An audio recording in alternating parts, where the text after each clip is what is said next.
오늘 또 그대의 최고의 날입니다. 임은미 선교사 묵상입니다. 2020년 6월 21일 주일 최고의 날 사형받을 죄인임에도 귀히 여겨주셔서 감사합니다. 신명기 25장 3절 40까지는 때리려니와 그것을 넘기지는 못할지니 만일 그것을 넘겨 매를 지나치게 때리면 내가 내 형제를 경히 여기는 것이 될까 하노라. But he must not give him more than 40 lashes. If he is flogged more than that, your brother will be degraded in your eyes.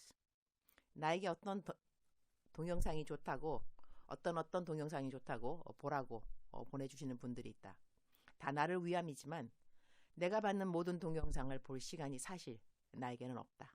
그래서 일단 받으면 감사하다고 인사 보내고 난 다음 나중에 시간이 되면 보게 되기도 하고 어떤 것은 내가 그 동영상 받았던 것조차도 잊고 지나가기도 한다. 나는 9년 전 척추, 신경 제거 수술을 받을 때 전신 마취를 했는데 그 전신 마취는 내 삶의 세 번째 받은 전신 마취 주사였다. 세 번까지 전신 마취 주사를 받으면 기억력을 잃는다는 이야기를 들은 적이 있는데 그 이후로 나는 기억력이 쇠퇴해졌는데 무엇보다 사람들 이름을 기억하지 못한다는 것이다. 그래서 사람들이 기도 제목을 보내오면 그 사람과 다시 이야기를 하기 위해 나는 그 사람과 나눈 카톡 대화를 다시 다 읽을 때가 많다. 그리고 나는 받는 카톡에 답을 빨리 하는 편인데 그 이유 중에 하나는 내가 카톡 보내는 사람 이름을 잘 기억하지 못하기 때문에 내게 카톡 보내는 사람 이름을 잘 기억하지 못하기 때문에 조금 이따가 답해야지 하다 보면 밀려 올라온 카톡들 때문에 그 사람 이름을 다시 기억 못해서 답하려면 그 사람을 찾느라 한참 시간이 걸린다는 것이다. 그래서 나는 카톡 답을 가능하면 받는 그 자리에서 하는 편이다. 혹시 내가 답을 안 했다 하면 내가 카톡 보낸 분 이름을 기억하지 못함이니 다시 나에게 카톡을 보내시면 내가 답을 해드린다. 메일로 보내신 분들은 내가 답을 못 보내도 그동안 못 받은 것은 얼마 전 알게 된 것인데 내가 케냐에서 답을 보낸 메일들은 다 가지 않았다고 한다. 한국에 와서 답을 쓰니 메일 답이 간다. 아마 나라 차원에서 차단해 놓은 것이 있었는 듯. 그래서리 답 보낸 분들께 죄송하다. 다시 보내자니 누구에게 답을 보냈는지 그 이름을 기억하지 못한다는 것 주여. 여튼 어제는 집에 하루 종일 있으니 이전에 어느 분이 보라고 보내주신 어느 동영상을 보게 되었다. 동물인 말에 대한 것이었는데 자기 새끼를 사산한 어미 말의 마음을 이해하는 어느 동물 상담가의 이야기였다. 동물인 말이 자기의 마음을 이해받고 난 다음 치유를 받는 과정이었다. 그 동영상을 보면서 내가 지금까지 사람들을 상담한다고 하면서 얼마만큼 그들의 힘든 마음을 진심으로 이해했나 하는 생각이 들어서 참 많이 울었다. 치료가 어쩌면 달리 치료일까? 정말 그 사람의 힘듦을 100% 공감해 줄 수 있다면 그것이 바로 치료에 가장 큰 도움이 아닐까 그런 생각을 했다. 오늘 본문 말씀에 내가 내 형제를 경히 여기는 것이 될까 하노라. 이 말씀에 마음이 머문다. 이 형제는 누구인가? 자기에게 죄를 범한 형제인 것이다. 그러니 벌로서 매를 맞는 것이 당연한 형제인 것이다. 40까지는 때려도 되는 형제인데 그것을 넘기지는 못할지니 만일 그것을 넘겨 매를 지나치게 때리면 내가 내 형제를 경히 여기는 것이 될까 하노라 라고 성경은 말하고 있다. 더 위의 구절을 보게 되면 악인에게 태형이 합당하면 재판장은 그를 엎드리게 하고 그 앞에서 그의 죄에 따라 수를 맞추어 때리게 하라. 무슨 말씀인가? 이 사람은 죄를 지었음이 분명하고 죄에 따라 수를 맞추어 태형을 주라는 것이다. 우리는 죄인 듣는 사람을 어떻게 보는가? 우리가 아니라 나는 그리스도인의 삶을 제대로 살지 못하는 사람들을 보면서 이야 어쩌면 저렇게 살고 싶을까? 한심하다 한심해. 이런 생각에 죄를 많이 지은 것 같다. 그야말로 개구리 올챙이적 시간 생각 못한다는 그런 격이다. 내가 도와준 사람들 중에서 어쩌면 저렇게 안 변할까 싶어서 실망이 되고 난 다음에는 다시는 그 사람을 보고 싶지 않은 경우도 있었다. 시간이 흐르면서 깨달은 것은 내가 다 내 의로 도왔고 내 힘으로 내 사랑이고 내 긍휼함이라고 생각한 거였구나. 그러니 그 모든 것이 말짱 도로묵이라는 것을 깨닫게 된 것이다. 나는 이렇게 하는데 도대체 너는 왜 그렇게 못하니? 라는 그 질문 자체가 어불성설이라는 것도 깨닫게 되었다. 사람마다 다른 것이다. 나는 아프리카에서 8명의 아프리카 아이들을 키웠다. 한 집에서 찢고 뽑고. 수정이라는 양딸은 초등학교 5학년부터 우리 집에 들어와서 딸이 되었다. 남자아이들 키우는 것보다 그 아이를 키우는 것이 가장 힘들었던 것 같다. 그런데 어느 날 내가 아는 사역자가 자기가 어떻게 입양되어서 살면서 힘들었는지에 대한 마음을 나눌 때 우리 양딸도 자기 친엄마 아닌 나랑 살아가는 것이 쉬운 일은 아니었겠구나 생각하게 되었다. 우리 친딸 수진이도 언니 오빠들이 친딸인 자기 때문에 양엄마인 나랑 가까이 지내게 되지 못할까봐 친엄마인 나랑 일부러 사이를 둔 것도 나중에서야 알게 되었다. 난 도대체 왜 이런 짓을 했을까 싶을 정도로 나중엔 자책을 하기도 했고 큐티까지 매일 훈련시켜서 잘 키웠다고 생각했던 우리 아들들이 장가도 가기 전 여자들을 임신시킨 이야기를 들으면서 난 도대체 이들을 어떻게 키운 것인가 정죄감에 빠졌고 이들을 혼내도 상처가 되지 않게 혼내려고 하고 싶었던 말을 얼마나 참았는지 그 과정에서 하나님이 나에게 하고 싶어도 다 못하셨을 말씀들을 연결지어 생각하면서 통곡을 한 적도 있었고 그럼에도 불구하고 나는 언제인가부터 죄인들을 잘 이해하지 못하는 사람이 되기도 했다. 왜 성경을 안 읽지? 왜 전도는 못하는가? 왜 헌금이 아깝지? 왜 술은 취하도록 마시고 싶을까? 이 한동 영상은 왜 보기 시작했는공? 목사인데 돈 욕심은 왜 있는공? 이해하지 못할 많은 일들. 그러면서 그들을 위해 안타까운 마음으로 기도하는가? 그렇지도 않다. 다 저러다 주님 앞에 서면 벌받지. 천국에 들어가게나 될까? 이런 생각이 앞설 때가 더 많다. 그러나 그러한 생각들이 하나님을 기쁘게 하는 생각일까? 전혀 그럴 리가 없다.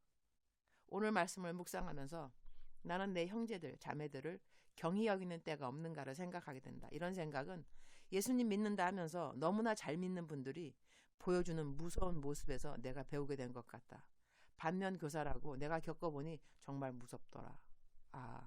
예수님 잘 믿는다는 분들이 이렇게 죄에 빠져 있다고 생각하는 사람들에게 무섭게 비춰질 수 있겠구나. 나 묵상도 잘하고 기도도 많이 하고 전도도 열심히 하고 구제도 할 수 있는 만큼 하는데 다른 이들에게 무서운 그리스도인으로 비춰지면 어쩌는공? 그런 생각을 하게 되었다.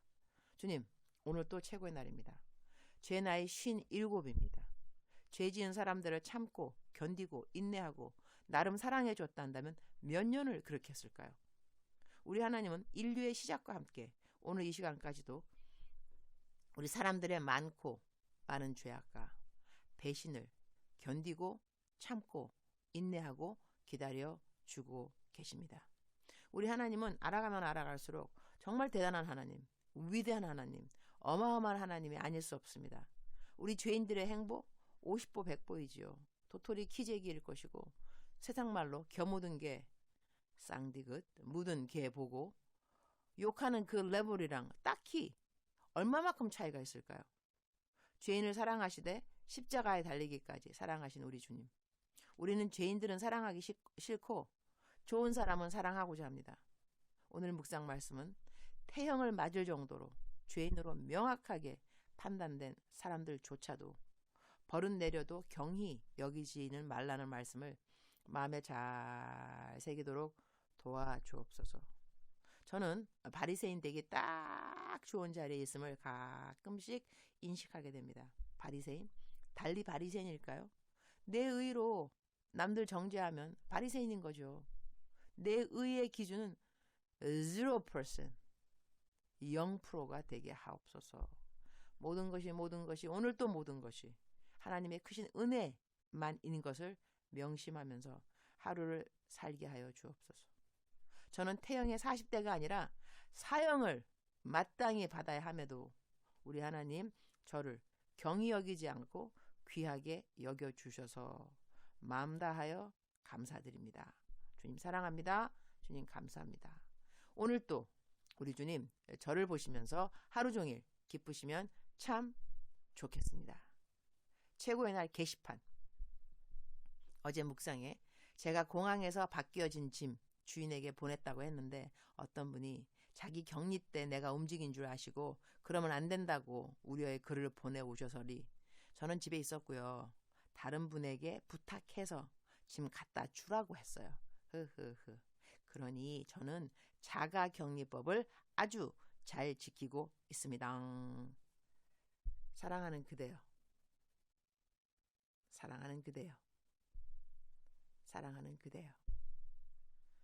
오늘 묵상 말씀에는 우리가 죄인들, 악인들, 성경에는 아예 악인이라고 표현했더군요. 태형을 맞아도 40대까지는 치지 말아라. 그가 경히 여김 받을까 하노라. 그러니까 하나님은 그만큼 서로를 존중하는 그 마음을 귀히 여긴다. 그런 뜻이 되겠습니다. 하나님께서 귀히 여기는 우리의 이웃들 정죄하지 않는다는 것 때로는 쉽지 않은 것 같습니다.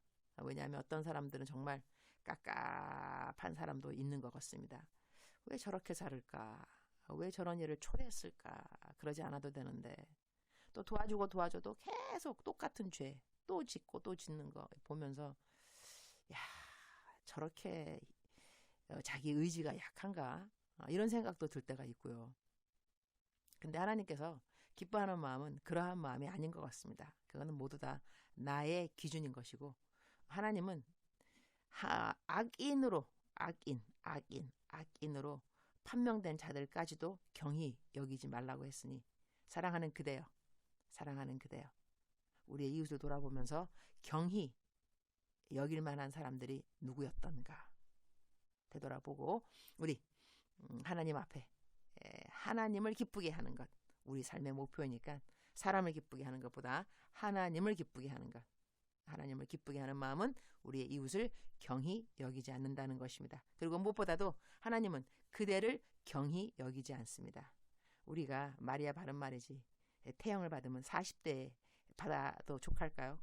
사형감들 사형된 죄수들 선고받은 죄수들에도 불구하고 우리를 경히 여기지 아니하시고 귀히 여겨주신 하나님 너무너무 감사합니다. 사랑하는 그대여 오늘 또 아자 힘을 내서 그대를 경히 여기시는 하나님을 감사하면서 감사로 제사를 지내면서 하루를 멋지게 시작하시기를 축원합니다.